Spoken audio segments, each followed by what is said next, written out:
Olá, sejam bem-vindos a mais uma edição do nosso IMGA Podcast. Hoje vamos focar a nossa atenção nos mercados acionistas, nomeadamente dos principais acontecimentos no início deste segundo semestre de 2024, e para isso conto aqui com a ajuda do meu colega David Afonso, gestor de fundo no nosso departamento de ações. David, tivemos um primeiro semestre muito positivo, com os mercados acionistas a atingirem novos máximos.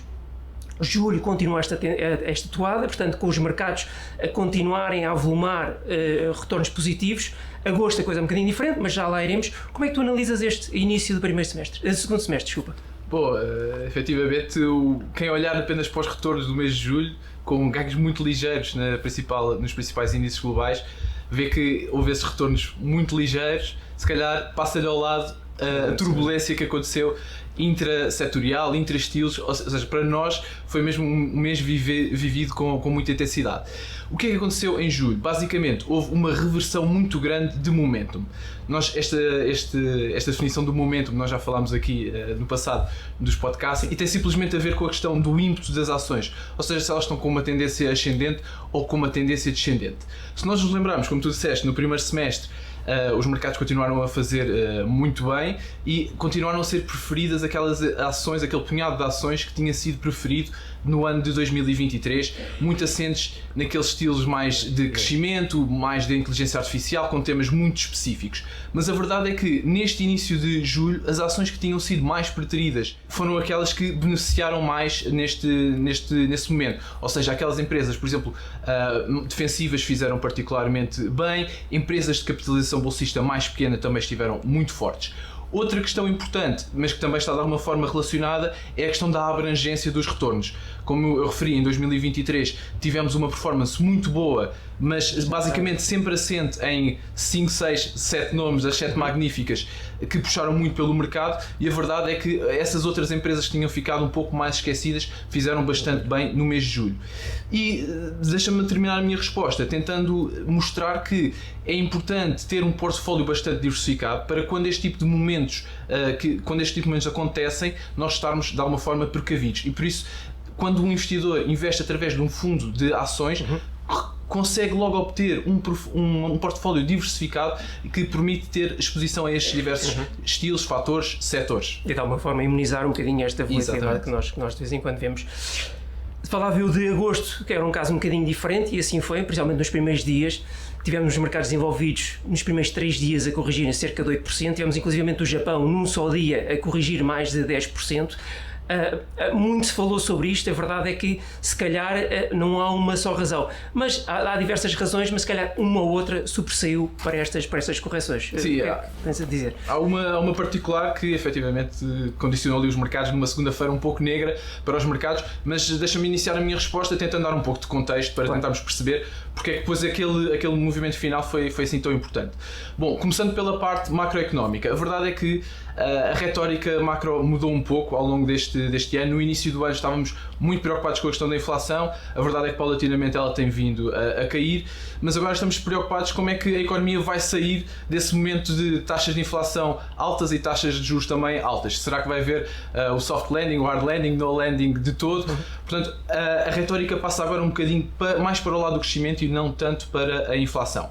Depois, um segundo fator, mas que está de alguma forma obviamente relacionado com o primeiro, foi a questão da época da apresentação de resultados. É assim, a época da apresentação de resultados, esta última, não foi má. As taxas de crescimento das receitas das empresas do S&P rondaram os 5%. Não podemos dizer que estamos em contração, por exemplo. Sim. Mas a verdade é que, se olharmos, por exemplo, para o número de empresas que bateu as estimativas, tanto nas receitas como nos lucros, foi a mais baixa de, pelo menos, as últimas 4 apresentações de resultados. Menos de metade das empresas que reportaram conseguiram bater tanto as métricas de receitas como as métricas de lucros.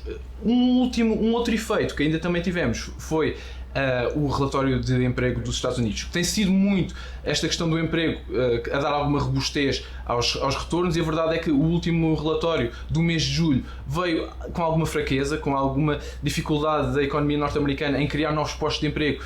Inclusivamente a taxa de desemprego subiu um pouco, portanto aqui condicionou também um pouco este efeito.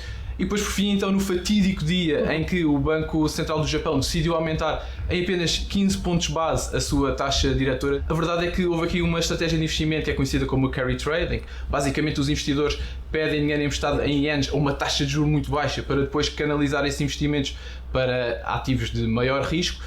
Esta subida de 15 pontos base foi suficiente para mudar aqui o paradigma e fazer muitos investidores que estavam nesta estratégia correrem rapidamente e venderem as suas posições de ativos de menor risco, nomeadamente as ações. Sim, e com mais volatilidade e, portanto, livrarem-se um bocadinho desse maior risco, pelo menos agosto tem sempre um pouco menos de volume. A verdade é que no meio deste turbilhão houve um aumento enorme dos níveis de volatilidade e muitos setores com correções muito significativas. Inclusive, a certa altura, muitos investidores falavam da possibilidade de os bancos centrais, principais bancos centrais, entrarem e cortarem taxas de emergência. Me pareceu um bocadinho exagerado, mas a verdade é que houve esse tipo de comentários.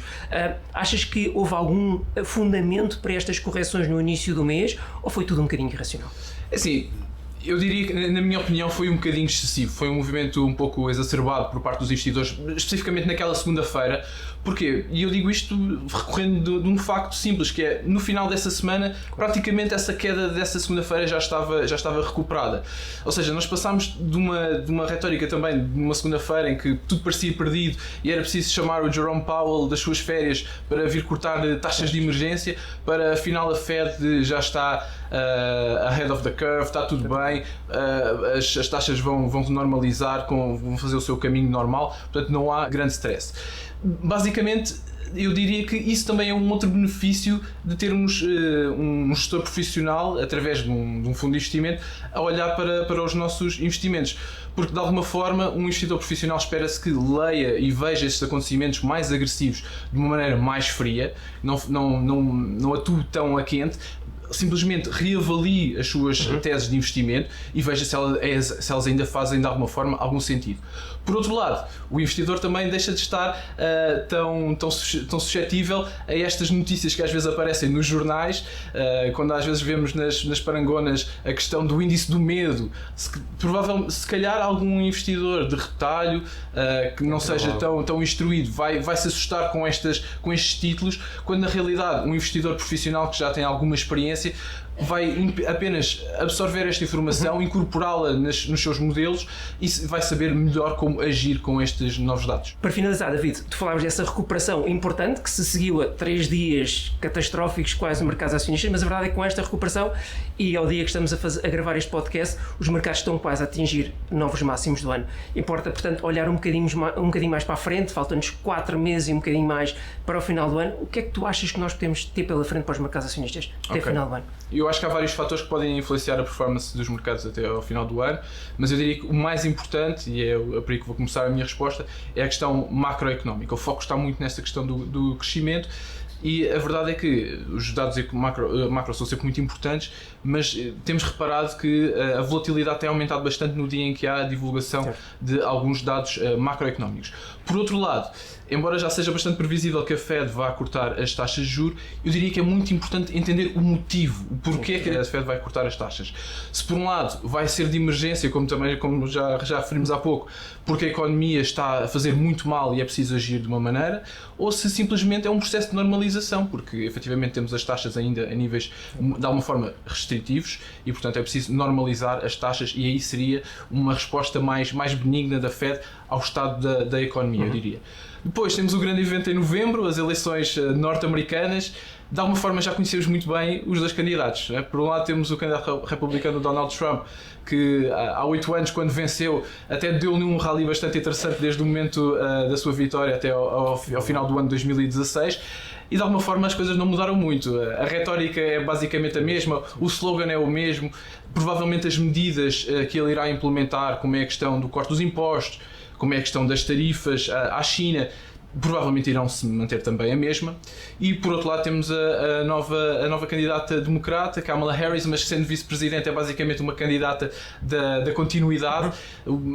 A retórica dela tem passado muito pelo aumento dos apoios estatais, o que de alguma forma, e se olharmos também para as políticas do Donald Trump de corte de impostos, está sempre relacionado aqui com o nível de dívida já muito elevado do governo norte-americano. Portanto não haverá assim tanto espaço para aplicar estas medidas, sem que depois os investidores também também não ataquem um pouco aqui a questão da dívida norte-americana. E falta também só chamar a atenção na questão das eleições dos Estados Unidos, que as estimativas atuais das previsões dos resultados mostram que o Congresso deverá estar ali muito dividido, o que será muito difícil aos candidatos, ao presidente que vencer, conseguir passar medidas de uma forma muito simples, como temos visto desde os midterms de 2022, as iniciativas legislativas têm caído bastante face a este Congresso mais dividido. Até ao final do ano ainda teremos mais uma apresentação de resultados, portanto, mais uma oportunidade de aferirmos como é que a economia está como um todo, mas também depois particularmente algumas empresas. E por fim dizer-te que as estimativas, neste caso das estimativas dos resultados, não oscilaram muito na última apresentação de resultados, portanto os analistas ainda estão num modo espera e vê, e de alguma forma, do nosso ponto de vista, nós gostaríamos que os temas que nós temos vindo a dar preferência, como é o caso da inteligência artificial, como é o caso do desenvolvimento dos medicamentos para o combate à obesidade, portanto temáticas que no nosso entender vão ser estruturalmente importantes para mudar a forma como nós vemos o mundo, continuem a ter alguma preferência por parte dos investidores no que falta do final do ano. Sim, muito bem. David, obrigado pela tua presença, obrigado também a todos que nos acompanharam na visualização deste podcast. Desejo a continuação de boas férias, se for caso disso, e aproveitem este período de descanso para subscrever as nossas redes sociais em @IMGestãodeativos. Desejamos a todos bons investimentos e até ao nosso próximo podcast. Qualquer informação ou opinião apresentada tem efeitos meramente informativos e está sujeita a alterações sem aviso prévio. A IMGA não é responsável pelo uso feito pelos ouvintes das informações que integram o presente podcast, nem pelos prejuízos diretos ou indiretos que daí possam advir. Quaisquer rendibilidades divulgadas representam dados passados, não constituindo garantia de rendibilidade futura. O investimento em fundos pode implicar a perda do capital investido, caso o fundo não seja de capital garantido. Esta informação não dispensa a leitura da informação fundamental ao investidor, do documento de informação fundamental e do prospecto disponíveis em imga.pt, cmvm.pt e nos respectivos sites dos bancos distribuidores, antes de tomar a decisão de investimento. Para qualquer informação adicional, contacte-nos nas nossas redes sociais em @IMGestãodeativos ou para o número de telefone 21 120 9100, segunda a sexta-feira das 9 às 18 horas.